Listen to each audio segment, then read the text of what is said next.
De volta ao programa Mulher.com. Turminha, hoje, dia 2 de abril, Dia Internacional de Conscientização do Autismo. Nós já recebemos aqui no programa uma pedagoga, uma fonoaudióloga, a Fer, linda, que trabalha numa escola junto com outras crianças com autismo. Eles desenvolvem um trabalho tão legal em Campinas, a gente até divulgou todos os contatos. E agora eu queria conversar com uma nutricionista, sabe por quê, minha amiga? Eu estava inclusive conversando com o pessoal que participou conosco nos outros blocos. Você sabia que existem alguns alimentos, alguns nutrientes que ajudam nessa questão da manutenção do corpo, né? Prevenindo doenças, prevenindo o agravamento, né, de algumas doenças. E do outro lado, existem também algumas substâncias, alguns alimentos que pioram doenças, pioram sintomas, inclusive dos autistas. Atenção, principalmente você que está me assistindo que tem algum autista na família. Existem alimentos que podem prejudicar aqueles sintomas, aqueles sinais, aquela ansiedade na criança, aqueles movimentos repetitivos, expressos de uma maneira mais intensa. E a Pérola Ribaldo está aqui hoje para falar sobre isso. Pérola, muito obrigada, viu, pela participação. Obrigada, e por Tati. trazer para a gente, então, hoje essas informações relacionadas especialmente a essas pessoas que têm algum tipo de transtorno, Sim. ou um déficit de atenção, o autismo, né, que existe esse distúrbio de comunicação, socialização e também outras patologias cerebrais onde a alimentação está diretamente ligada ou na melhora ou na piora dos sintomas. Olha, Tati, essa questão da alimentação está relacionada diretamente com a saúde e com a doença, tem sido cada vez mais estudada. E o autismo é um assunto, é uma patologia, na verdade ele é uma síndrome, né? Porque como elas explicaram aqui, é uma série de fatores comportamentais que afloram na criança de uma forma mais intensa ou menos intensa, que pode se desenvolver mais ou menos, aí também, eu estava até conversando com a Keller, de acordo com o recurso que você tem, né? Quanto antes você entra com o tratamento, menos você tem o acentuamento dos sinais clínicos, né? E hoje, Tati, a questão do autismo, ela é muito importante porque vem crescendo muito. Só que nos estudos que eu estava lendo a respeito disso, há um questionamento se está crescendo ou se há diagnóstico. Porque antigamente talvez não houvesse um diagnóstico adequado e por isso não tinha tanta criança ou tanto indivíduo com autismo, como déficit de atenção e hiperatividade. Eu tenho um paciente de 66 anos que ele falou para mim outro dia, eu tenho déficit de atenção. E imagina quanto tempo esse senhor não sofreu na escola, em casa, que ele era o que aprontava, ele era o que não prestava atenção. E hoje as coisas têm nome, então isso aconteceu também com o autismo. E a ciência vem se preocupando em estudar de onde vem, por que acontece o autismo e se há uma relação com a alimentação. E alguns estudos realmente estão se esforçando, alguns pesquisadores estão se esforçando em ver se há relação com deficiência de nutrientes na gestação, e aí já tem estudos bem avançados nesse sentido. Outros estudos mostrando se há uma relação da alimentação da criança com o agravamento do quadro ou com uma maior apresentação de sintomas, se existem também, por outro lado, nutrientes que ajudam a amenizar. E tem se encontrado bastante coisa interessante. Primeira coisa que a gente estava até conversando aqui, que eu acho que é de fundamental importância ressaltar, é que existem dois nutrientes em especial, existem dois alimentos, na verdade, em especial, que eles estão relacionados com os distúrbios de comportamento do autista, que são o leite, tanto pela lactose quanto por uma outra substância, uma outra proteína. A lactose é o açúcar do leite e uma proteína do leite chamada caseína, que interagem com o medicamento e que acabam prejudicando, deixando o indivíduo mais acelerado, mais irritado. E o outro alimento é a farinha de trigo. Lembrando que quando a gente fala de farinha de trigo, eu estou falando da proteína do trigo, o glúten, e envolve aveia, sêmola, semolina e centeio, que são alimentos que às vezes as pessoas tiram o trigo e não tiram esses outros e não sabem porque a criança não melhora. E o glúten também tem uma relação muito íntima com a piora dos quadros de autismo. Existem também alguns tipos de corantes alimentícios, então tem um azul brilhante, que é o que deixa o chiclete azul, que deixa a balinha azul, até alguns tons de roxo, que ele também tem relação com a piora do quadro. E aqui, Tati, vale ressaltar que eu não estou dizendo só da criança autista, mas em crianças em geral, alguns amarelo citrino, azul brilhante, tem um vermelho também, se eu não me engano, vermelho crepúsculo, eles têm uns nomes diferentes. Esses corantes, eles também estão relacionados com irritabilidade em criança que não tem diagnóstico de autismo. Que interessante. Geralmente em balas, gomas de mascar, chicletes, refrigerante, pirulito, salgadinho, gelatina. Né? Gelatina, Tati. Gelatina é uma encrenca, porque a gelatina ela tem hoje 2 problemas. Antes ela tinha 2 problemas, mudaram a formulação e ela continuou tendo 2 outros problemas. Então, o primeiro problema era a quantidade de açúcar da gelatina. A gelatina tem bastante açúcar. A segunda questão é a questão do corante. Os corantes, eles são sim nocivos para a saúde, eles têm um potencial alergênico, eles deixam a criança mais irritada. Aí, o Ministério da Saúde começou, vamos diminuir o teor de açúcar da gelatina, porque tem muito açúcar, é muito doce, e aí epidemia de obesidade. Come a gelatina para matar a vontade do doce, porque é mais saudável. E aí, quem presta atenção no rótulo, reparou que a gelatina normal, a comum, diminuiu as calorias. Por quê? Porque dividiram um pouco do açúcar e adoçante. E aí, o que eu acabo tendo outro problema? Eu estou oferecendo adoçante para a criança.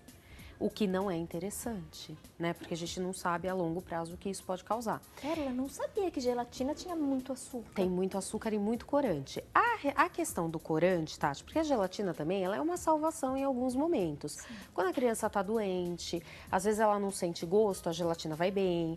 Quando ela não tá tomando muita água porque tá frio, a gelatina hidrata. Então, ela é uma alternativa interessante, mas também não é liberado. Nossa, eu tenho que dar um monte de gelatina para o meu filho. Excesso. Exatamente. E aí, em relação à gelatina, a gente tem uma saída. Existe uma gelatina de uma determinada marca, que você pega a embalagem e tem desenhado uma casinha, como se fosse desenhado por criança, que é uma gelatina sem corantes artificiais. Está escrito lá na embalagem. Então, tem a de abacaxi, se eu não me engano, ela o corante dela vem da cenoura, a vermelhinha vem da beterraba. Quando a gente faz, que eu particularmente uso para Clara essa gelatina, quando você faz, ela é meio turva. Ela não é uma gelatina transparente, brilhante, não. Ela é uma gelatina meio turvinha, mas isso é porque ela não tem um monte de aditivos químicos. Então, voltando na questão do autismo, a gente tem os corantes, por isso usar o mínimo que você puder usar em casa de alimentos com corantes, isso para qualquer criança, não só para o autista, é interessante e a grande maioria das mães observa uma mudança importante de comportamento. A questão do glúten, então tirar a farinha de trigo, aveia, centeio, sêmola e semolina e o leite. Excluir completamente o leite. Não adianta ser o leite sem lactose, porque a proteína do leite eu não consigo tirar. Que é a caseína. Que é a caseína. E a caseína é tão prejudicial quanto a lactose. Por um outro lado, eu tenho alimentos que fazem bem. E um alimento que tem sido estudado muito extensamente é o ômega 3. Porque o que acontece, Tati? O ômega 3 ele faz parte da massa cinzenta do cérebro. Então, o que é a massa cinzenta? A gente tem 2 unidades no nosso cérebro, a branca e a cinzenta. Basicamente, a gente tem outras massas, mas são as mais importantes, as mais abundantes. A cinzenta é o corpinho do meu neurônio, que é onde a informação é produzida, onde ela é processada. E aí eu tenho o rabinho do meu neurônio, que é a massa branca. Então, que é onde a informação é transmitida neurônio a neurônio. Então, a massa cinzenta, quando a gente fala em neurodegeneração de massa cinzenta, a gente está falando em uma série de doenças, Parkinson, Alzheimer, e tem uma relação também com o autismo. Então, quando eu tenho um alimento capaz de prevenir a neurodegeneração da massa cinzenta, capaz de repor uma massa que talvez tenha se perdido, como, por exemplo, no caso de um derrame, de um acidente vascular cerebral. Eu estou falando em recuperação de atividade do cérebro. Eu estou falando em recuperação de processamento de informação, de produção de informação. E aí eu estou falando do ômega 3. O ômega 3 ele ajuda a repor a massa cerebral, ele ajuda a prevenir maior perda cerebral em relação ao autismo. Já tem estudo, tem um estudo até que ele é desse mês, que ele foi feito em Singapura. Ele foi feito com uma série de crianças autistas, a maioria meninos, porque a maioria dos acometidos são os meninos mesmo. E ele viu uma melhora em todas as questões sociocomportamentais daquelas crianças autistas, quando elas faziam o consumo do ômega 3. Foi um consumo por um prazo curto, foram 12 semanas. Então, quando a gente fala em 12 semanas, a gente está falando em 3 meses, né? E houve, então, uma melhora da questão da atenção, da questão dos movimentos repetitivos, da questão da socialização, a questão da verbalização e também, vamos dizer assim, a paciência, porque são crianças que elas são muito agitadas. Então, com o uso do ômega 3, houveram essas melhoras. Em relação à gestante, parece que isso são estudos que estão em andamento, que há uma prevenção de autismo quando a mãe, ainda gestando, faz o uso do ômega 3. Que boa notícia. Então, tem bastante estudo sendo ainda conduzido nessa linha. E em relação ao indivíduo autista, então, a gente tem as melhoras do comportamento dele como um todo, além de benefícios aí em relação à perda, à piora do quadro. Então, ele evita essa degeneração da massa cinzenta. Esse estudo, Tati, eu vou fazer um adendo aqui, que eu acho que é importante, porque quando a gente fala em produção científica, infelizmente o Brasil ainda não tem uma produção científica muito significativa. A gente tem muita gente estudando, mas a gente ainda tem alguns obstáculos em relação ao acesso a algumas substâncias, tudo isso. E um estudo fantástico sobre neurodegeneração de massa cinzenta, que já vem acontecendo, já tem publicações muito importantes, foi produzido na Universidade Federal de Pernambuco, que é em Recife, e de Natal. Um estudo muito legal, então, mostrando essa prevenção da neurodegeneração da massa cinzenta e feito aqui no nosso país, o que é mais importante, né, Tati? A gente tem que valorizar a nossa ciência. Incentivar, né? E, de fato, trazer essa informação. A gente sempre traz, na maioria das vezes, as pesquisas de fora. Sim. Que bom que os pesquisadores daqui também estão, né? Exatamente. Seguindo essa linha de pesquisa e trazendo essa informação. Gente, eu fiquei aqui impressionada com as informações. Eu não sabia, não sei você de casa. Para mim, pelo menos, é novidade. Então, essa questão, o ômega 3 a gente já conhecia, claro, os benefícios para o cérebro. Agora, ele fazendo parte, né, da massa cinzenta do nosso cérebro e ajudando, inclusive, autistas, né, diminuir aquele sintoma de ansiedade, de irritabilidade e de movimentos repetitivos, até em decorrência da própria ansiedade. Então, fica aí essa dica para quem está nos acompanhando. E o alerta. Então, as pesquisas têm apontado, inclusive a gente estava conversando no programa, na Pérola, essa importância. Nós somos o que a gente ingere. Então, cuidado com o seu alimento e com o que você oferece para o filho. Atenção, especialmente então para autistas. O leite pode ser um perigo, em função da lactose e da caseína. A caseína é uma proteína do leite. E, Tati, uma observação. Pois não. Quando a gente fala em leite, a gente está falando em leites animais, tá? Por que eu falo de leite animal? Só existe leite animal. Tá? Não existe leite vegetal. Vegetal é extrato. Mas eu ressalto essa questão de leite animal, por quê? Porque às vezes eu recebo mãe no meu consultório que tem o filho alérgico a leite, fala assim, ele tem alergia de leite de vaca, então eu dei leite de cabra.